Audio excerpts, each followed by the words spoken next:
The final boss theme of Final Fantasy VI is an 18-minute, 4-part symphony, somehow crammed into the hardware of the Super Nintendo. How did Nobuo Uematsu pull this off? We've got to check this out.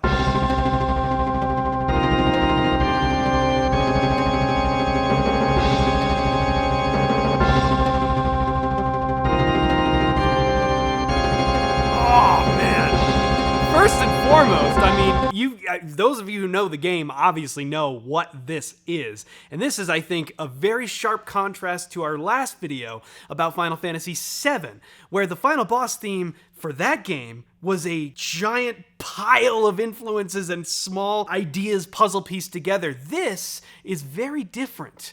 This is instead a callback that pulls the entire game together in one final theme. And the very first thing we hear is... it's from the opening of the whole game.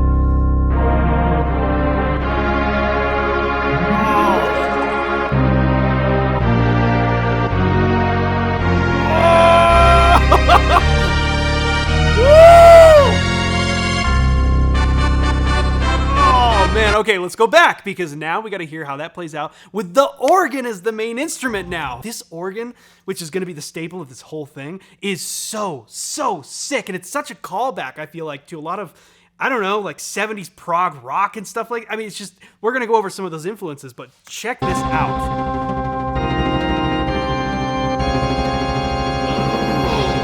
Now watch this. Same thing as the intro, but now with the organ as the center point. Woo! Check that out. Okay, hold on. C minor, G minor. Oh, this is E flat minor over G flat, going to B flat minor over F. Climb the melody up, and we kind of do the same thing again. C minor, G minor, but now it's over D, E flat minor, B flat minor over F again, and then up to this big suspension, not suspended chord, but to me it just feels like a big, like, where are we going now, right? On D, D major, E flat major, F, E flat major. It's so suspenseful. Oh, now we get over C minor over a C pedal tone. Whoop, going up to E flat.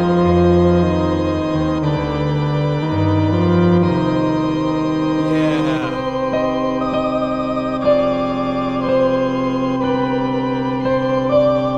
Such a simple melody, but the usage of the organ is just so cool. Oh! Completely changed the tempo here.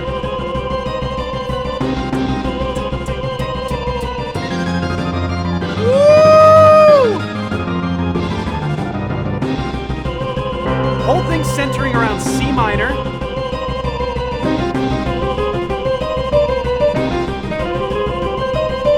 And this is going to be a theme that kind of sticks around for most of this symphony. And that's a very sort of like, there's a lot of Bach influence.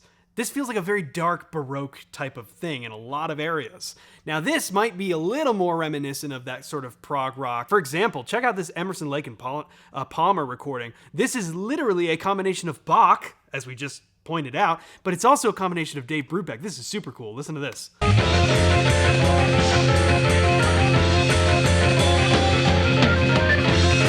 this is Keith Emerson playing Dave Brubeck, but in this like prog kind of vibe. And there's going to be a bunch of like Bach and stuff in this recording too. So like that's a great example of this type of organ usage that I think Uematsu is really inspired by. We can also look at something like Boston, of all things, right? But check this out. Do you know about this? Listen. This is the intro. It's a combination. It's foreplay. This is foreplay. Goes into long time. And you have this really cool organ intro. But that's another example of like this organ prog rock vibe that we're utilizing so incredibly effectively here, and it pulls so much from that Baroque era, a lot of that Bach influence. Let's listen. Okay, that's a really cool. Did you hear what just happened there? This is like a metric modulation. Let's listen again. So this whole.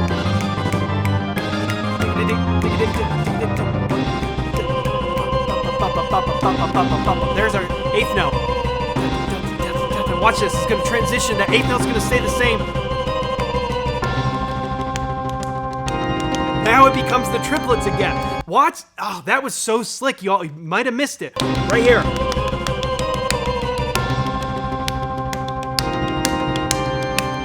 Just my accent changed. That's the only thing that changed. That stayed the same. That eighth note stayed the same, but in the fast 4/4, it was an eighth note, like a pure eighth note, but then we drop back into our 6/8, 12/8, whatever you want to call it, our longer 4 count, and now it becomes the eighth note triplet. So it goes da da da da da da da da da da da da da da da da, but the pulse doesn't change. That's a brilliant metric modulation. Hey, this video is made possible by you and your desire to learn more about music so that you can do a lot of the things you see me do on the piano and in my videos, being able to hear music and just kind of know how it's constructed. That's why I built the Better Piano System. I want to give you all the tools that you could ever need to learn how to play anything you want to on the piano. Complete musical freedom is my goal for you, and we're gonna do it in the simplest way possible. In fact, for the first, I don't even know how long, massive chunk of the course, you're not even gonna see sheet music, or we're not even gonna talk about music theory, because my goal is to get you playing music first. I want you to make beautiful sounds before you ever get overwhelmed by things that you don't need to be overwhelmed by, because all of those skills we're going to add naturally as we go, not as a prerequisite to making beautiful music. The Better Piano System came about because I wanted to build something for you that was made by me,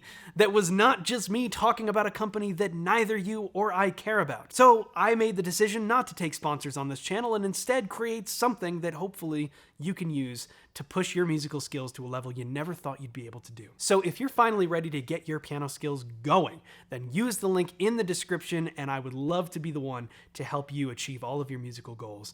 And I know you can do it with the Better Piano System, so be sure to use that link in the description and go check it out. It's the best way you can support the channel, and I can't tell you how much I appreciate it. So thank you, thank you, thank you. Let's keep going. Here's movement 2. Now we've gone up a half step.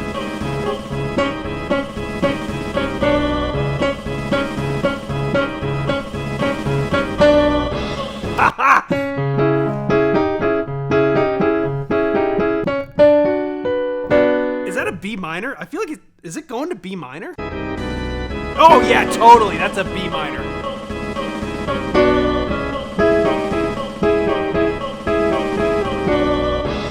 That is so cool. This almost feels like a dance as we get to the second part of the boss fight.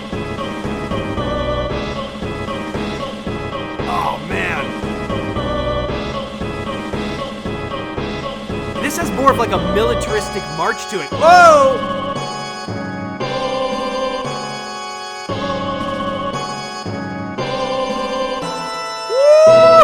Woo!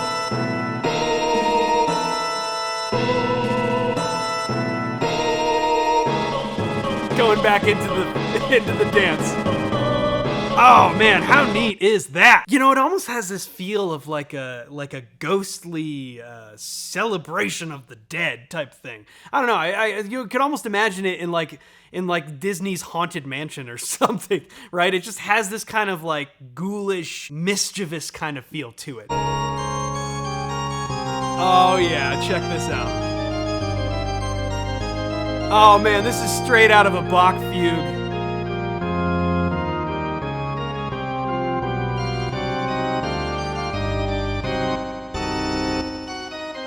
Diminished. Whoa!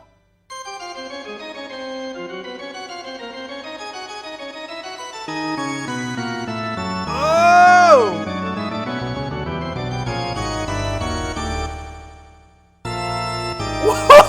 Whoa! Oh man, that was nuts. Listen to that. What is even that? What the hell is even that? So many crazy things going on, clearly inspired by a lot of that prog rock. It's almost like Bach meets prog rock. That's basically what's happening here.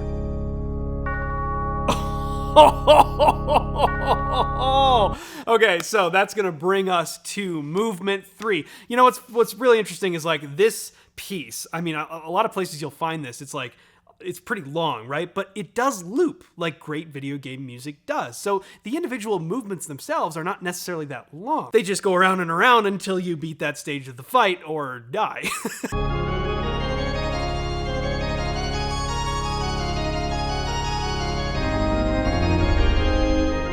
This is a little different, huh? Still very Bach influenced, but now it's extremely major. Like, what is going on here? This is super positive. But as we listen further, something interesting is going to happen. Oh, now we flipped it into minor.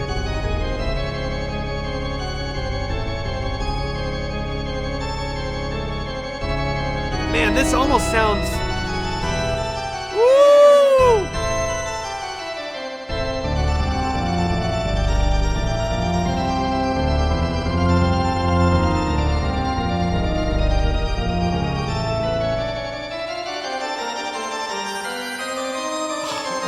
It's so crazy how much, it's almost like a mixture of a Bach prelude and a fugue, because I can hear things in there that are like,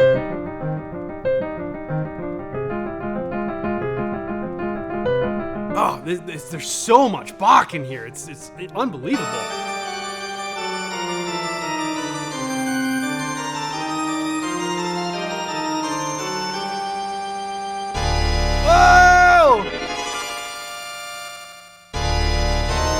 Woo-hoo-hoo-hoo!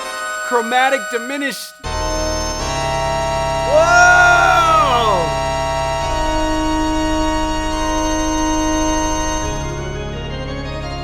And there's the beginning again. That is so nuts, that turnaround. Listen to that.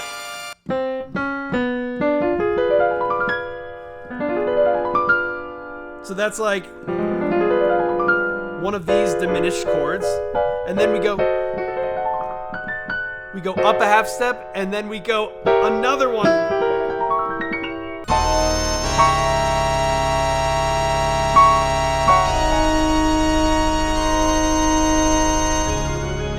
Oh, right back into the major section. That is so insane. And it's also such an interesting choice to use something so major right there. It starts out major, but then it immediately goes back to minor. So it's like any hope that you might have had just gets crushed because you're not done yet. And that, of course, brings us to the final movement. And almost as if to say, you've reached the end. Check out how it starts. Ah, that visual is so sick. Stacking fourths.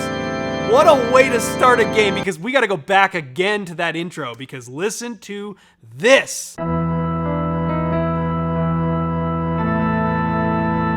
stacking fourths.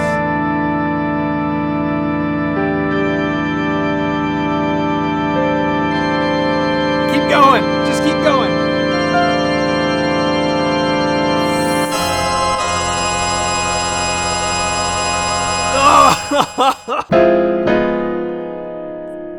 Oh man. Oh wait. Let's go back.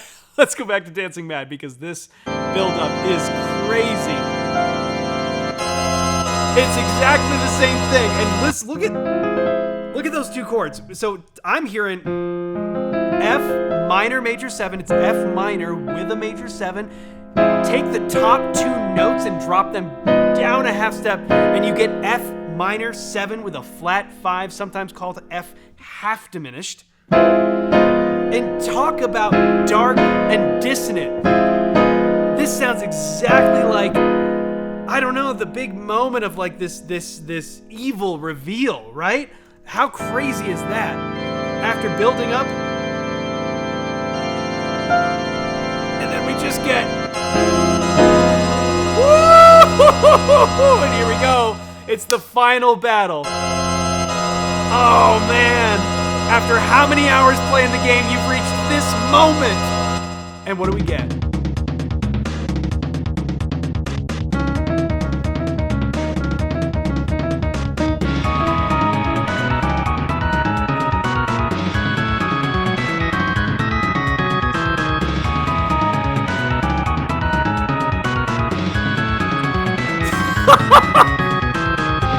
wait a second. That right there was 15-8. All right, you gotta listen to it. Listen close. So this is 4/4.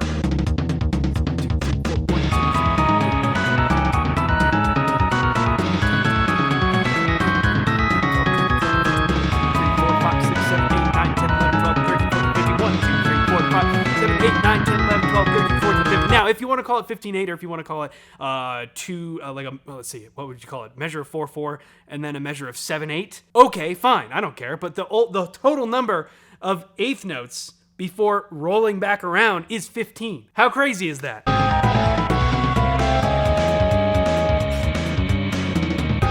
Whoa!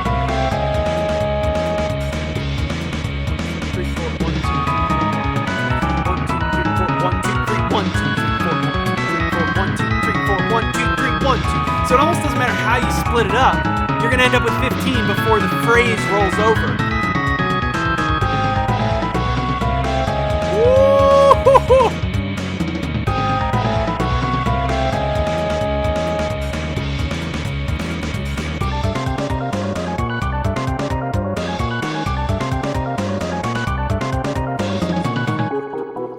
Was that 15-8 in reverse?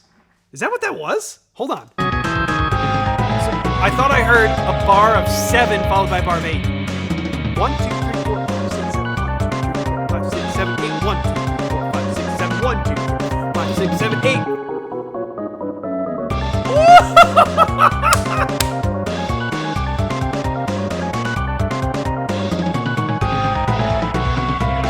Oh, man. That's crazy. So it's almost like we got a bar of 8 and then a bar of 7 in the beginning, and now we do a bar of 7 and a bar of 8. It's like same thing. It's still 15-8, but you're flipping around where the accents go.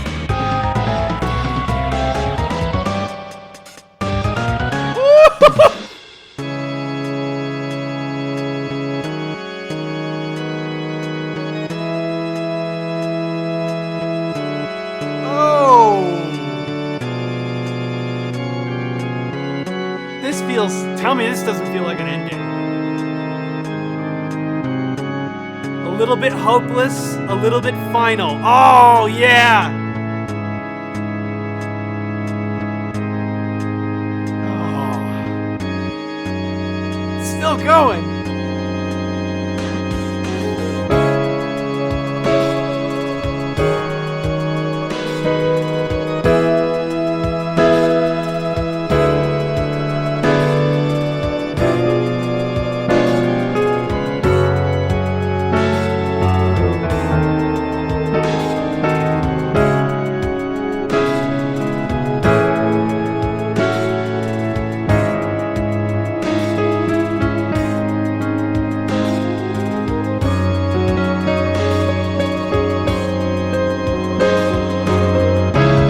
Brings us to the very end. I mean, how unbelievable is that? It is a full-blown symphony on the Super Nintendo. That's one of the most mind-blowing things about this whole thing, and perhaps is one of the reasons why the organ was sort of the centerpiece of that, is the hardware limitations of such an early console. But as we know, we've talked about time and time again on this channel, these composers like Nobuo Uematsu were just such geniuses with working around what they had. And to put a symphony as the final boss soundtrack, what a move. What an absolute unbelievable move. But of course, I want to know from you, out of the 2 final boss themes that we've covered thus far, which is your favorite? Do you find yourself preferring One Winged Angel, or are you a dancing mad kind of person? Either way, let me know your thoughts in the comments down below. And on Thursday, we're going to talk about one of the most legendary piano pieces to ever come out of this series. Stay tuned for that. We'll see you next time.